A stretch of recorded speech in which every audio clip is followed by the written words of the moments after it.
ભાગ 1 કલ્પના કરો એક એવી સામાન્ય દાળ જે લગભગ દરેક ભારતીય ઘરમાં મળે છે, સસ્તી, સરળ અને સામાન્ય. પણ જો હું તમને કહું કે આ જ દાળમાં એવી શક્તિ છુપાયેલી છે જે તમારા શરીરને મજબૂત બનાવી શકે છે, પાચન સુધારી શકે છે અને વજન ઘટાડવામાં પણ મદદ કરી શકે છે, તો શું તમે માનશો? આ દાળનું નામ છે મગ. હા, એ જ મગ જે આપણે ખીચડીમાં ખાઈએ છીએ અથવા ક્યારેક સલાડમાં જોઈએ છીએ. પણ સવાલ એ છે, શું આપણે ખરેખર જાણીએ છીએ કે આ સામાન્ય દેખાતું મગ શરીર માટે કેટલું શક્તિશાળી છે? આજના વિડીયોમાં આપણે જાણશું મગના એવા ફાયદા જે વિશે ઘણા લોકો અજાણ છે. અને વિડીયોના અંતમાં હું તમને એક એવી રીત પણ કહીશ જે રીતે મગ ખાશો તો તેના ફાયદા 2 ગણા વધી શકે છે. તો ચાલો શરૂઆત કરીએ એક ખૂબ જ રસપ્રદ સવાલથી. શું કારણ છે કે ઘણા ડોક્ટર અને ન્યુટ્રિશન એક્સપર્ટ્સ મગ ખાવાની સલાહ આપે છે? સૌથી પહેલું કારણ છે મગમાં રહેલું પ્રોટીન. આજકાલ ઘણા લોકો પ્રોટીન પાવડર ખરીદે છે, પણ કુદરતે આપણને એક ખૂબ સરળ પ્રોટીન સોર્સ આપ્યો છે અને તે છે મગ. મગમાં મળતું પ્લાન્ટ પ્રોટીન શરીરના મસલ્સ માટે ખૂબ મહત્વનું છે. તે શરીરને તાકાત આપે છે અને શરીરના સેલ્સને રિપેર કરવામાં મદદ કરે છે. ખાસ કરીને જે લોકો જીમ જાય છે અથવા શરીર મજબૂત બનાવવા માંગે છે તેમને મગ ખાવું ખૂબ લાભદાયક બની શકે છે. પણ અહીં એક રસપ્રદ વાત છે. મગનો સૌથી મોટો ફાયદો માત્ર પ્રોટીન નથી, તેનો સૌથી મોટો ફાયદો છે તેનું પાચન. ઘણા દાળ એવા હોય છે જે ખાધા પછી પેટમાં ગેસ અથવા ભારપણું થાય છે, પણ મગ એવો દાળો છે જે ખૂબ હળવો છે અને સરળતાથી પચી જાય છે. આ માટે જ બીમાર વ્યક્તિને ઘણા વખત ડોક્ટર મગની દાળ ખાવાની સલાહ આપે છે, કારણ કે મગ શરીરને તાકાત પણ આપે છે અને પાચન પર ભાર પણ નાખતો નથી. પણ મગનો એક એવો ફાયદો છે જે આજકાલ ઘણા લોકો માટે ખૂબ મહત્વનો છે, અને તે છે વજન ઘટાડવામાં મદદ. આ વિશે આપણે આગળના ભાગમાં એક ખૂબ રસપ્રદ વાત જાણવા જઈ રહ્યા છીએ, કારણ કે મગમાં એક એવું તત્વ છે જે તમને લાંબા સમય સુધી ભૂખ લાગવા દેતું નથી. અને તે કેવી રીતે કામ કરે છે તે જાણીને તમે કદાચ આશ્ચર્યચકિત થઈ જશો. ભાગ 2.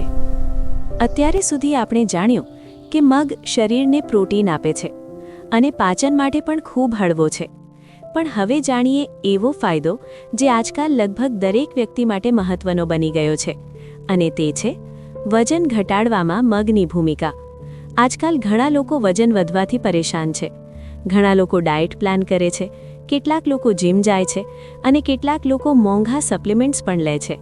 પણ ઘણી વખત સરળ અને કુદરતી ઉપાય આપણા રસોડામાં જ છુપાયેલો હોય છે. મગમાં ફાઇબર ખૂબ વધારે હોય છે. હવે પ્રશ્ન છે, ફાઇબર શું કરે છે? ફાઇબર આપણા પેટને લાંબા સમય સુધી ભરેલું રાખે છે, એટલે વારંવાર ભૂખ લાગતી નથી અને આપણે અનાવશ્યક ખાવું ઓછું કરીએ છીએ. આ રીતે ધીમે ધીમે વજન ઘટાડવામાં મદદ મળે છે. પણ અહીં એક વધુ રસપ્રદ વાત છે. મગ ખાવાથી માત્ર વજન ઘટાડવામાં જ નહીં, પણ શરીરની એનર્જી પણ વધે છે. ઘણા લોકો સવારમાં થાક અનુભવતા હોય છે અથવા દિવસ દરમિયાન ઊર્જાની કમી અનુભવતા હોય છે. જો સવારે થોડી માત્રામાં અંકુરિત મગ ખાવાની આદત બનાવવામાં આવે તો તે શરીરને લાંબા સમય સુધી ઊર્જા આપી શકે છે. હવે આગળનો ફાયદો ખાસ કરીને હૃદયના આરોગ્ય સાથે જોડાયેલો છે. મગ હૃદય માટે ખૂબ લાભદાયક છે. મગમાં પોટેશિયમ અને મેગ્નેશિયમ જેવા મિનરલ્સ હોય છે જે બ્લડ પ્રેશરને સંતુલિત રાખવામાં મદદ કરે છે. જ્યારે બ્લડ પ્રેશર નિયંત્રિત રહે છે ત્યારે હૃદય પર ઓછો ભાર પડે છે અને લાંબા સમય સુધી હૃદય સ્વસ્થ રહેવામાં મદદ મળે છે. પણ મગનો એક એવો ફાયદો છે જે ઘણા લોકોને ખબર નથી, અને તે છે મગ શરીરની ઇમ્યુનિટી વધારવામાં મદદ કરે છે. આજકાલ હવામાન બદલાતા જ ઘણા લોકો બીમાર પડી જાય છે. શરદી, તાવ અથવા થાક જેવી સમસ્યાઓ વધી જાય છે. મગમાં રહેલા એન્ટીઓક્સિડન્ટ્સ શરીરને નુકસાનકારક તત્વોથી બચાવવામાં મદદ કરે છે. આ કારણે શરીરની રોગ પ્રતિકારક શક્તિ મજબૂત બને છે. હવે આગળનો ફાયદો ખાસ કરીને ત્વચા અને વાળ સાથે જોડાયેલો છે. ઘણા લોકો ત્વચા માટે મોંઘી ક્રીમ્સ વાપરે છે અને વાળ માટે અલગ અલગ પ્રોડક્ટ્સ વાપરે છે. પણ સાચી સુંદરતા અંદરથી આવે છે. જ્યારે શરીરને યોગ્ય પોષણ મળે છે ત્યારે તેની અસર ત્વચા અને વાળ પર પણ જોવા મળે છે. મગમાં એવા વિટામિન્સ અને મિનરલ્સ હોય છે જે ત્વચાને સ્વસ્થ રાખવામાં મદદ કરે છે અને વાળને મજબૂત બનાવવામાં મદદ કરે છે. પણ હવે સૌથી રસપ્રદ વાત આવે છે. મગ ખાવાની એક ખાસ રીત છે જેમાં તેના ફાયદા ઘણી વધે છે. ઘણા લોકો મગ ખાય છે પણ તે રીતથી નથી ખાતા જે રીતે ખાવાથી શરીરને સૌથી વધારે લાભ મળે.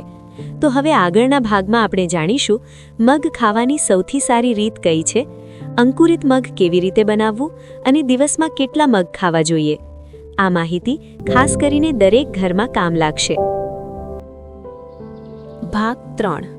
હવે સૌથી મહત્વનો પ્રશ્ન, મગ ખાવાની સાચી રીત શું છે?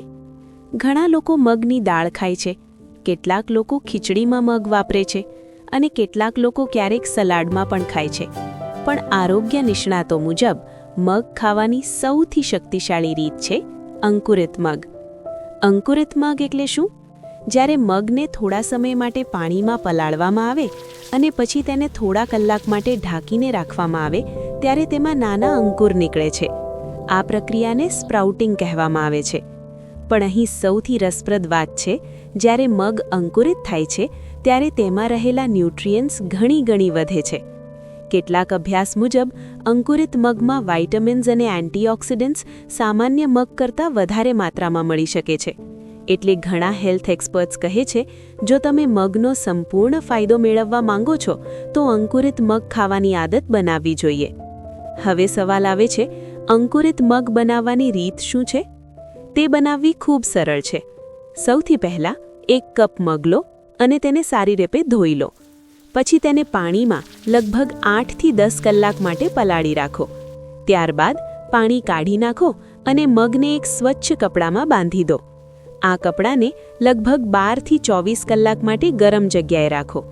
થોડા સમય પછી તમે જોશો કે મગમાંથી નાના અંકુર નીકળવા લાગ્યા છે. આ જ છે અંકુરિત મગ. હવે વાત કરીએ દિવસમાં કેટલા મગ ખાવા જોઈએ. સામાન્ય રીતે એક નાની વાટકી અંકુરિત મગ દિવસમાં 1 વખત ખાવું પૂરતું છે. તમે તેને સલાડ તરીકે ખાઈ શકો છો. થોડું મીઠું, લીંબુ અને ટામેટા ડુંગળી ઉમેરશો તો તેનો સ્વાદ પણ ખૂબ સરસ લાગે છે. હવે એક મહત્વની વાત, મગ ખાવાનો શ્રેષ્ઠ સમય કયો છે? ઘણા નિષ્ણાતો મુજબ સવારે અંકુરિત મગ ખાવું વધુ સારું માનવામાં આવે છે, કારણ કે સવારે શરીર ન્યુટ્રિયન્ટ્સને વધુ સારી રીતે ઉપયોગમાં લઈ શકે છે અને દિવસભર શરીરને સારી ઊર્જા મળે છે. પણ અહીં એક નાની સાવચેતી પણ છે. જો કોઈ વ્યક્તિને પાચનની સમસ્યા હોય તો શરૂઆતમાં થોડા મગથી શરૂઆત કરવી જોઈએ. ધીમે માત્રા વધારવી વધુ યોગ્ય રહે છે. હવે અંતમાં એક રસપ્રદ વિચાર. આપણે ઘણી વખત આરોગ્ય માટે મોંઘી વસ્તુઓ શોધીએ છીએ, પણ ઘણી વખત સાચું આરોગ્ય આપણા રસોડામાં એક છુપાયેલું હોય છે. મગ પણ એવી જ એક સરળ પણ ખૂબ જ શક્તિશાળી વસ્તુ છે. જો આપણે રોજિંદા જીવનમાં નાની સારી આદતો અપનાવીએ, જેમ કે અંકુરિત મગ ખાવાની આદત, તો લાંબા સમય સુધી શરીરને સ્વસ્થ રાખવામાં મદદ મળી શકે છે. તો હવે પ્રશ્ન છે, શું તમે આજથી મગને તમારા રોજિંદા ખોરાકમાં ઉમેરશો? જો આ માહિતી તમને ઉપયોગી લાગી હોય તો વિડીયોને લાઇક કરો અને આવી જ રસપ્રદ આરોગ્ય માહિતી માટે અમારા ચેનલને સબસ્ક્રાઇબ કરવાનું ભૂલશો નહીં. આભાર.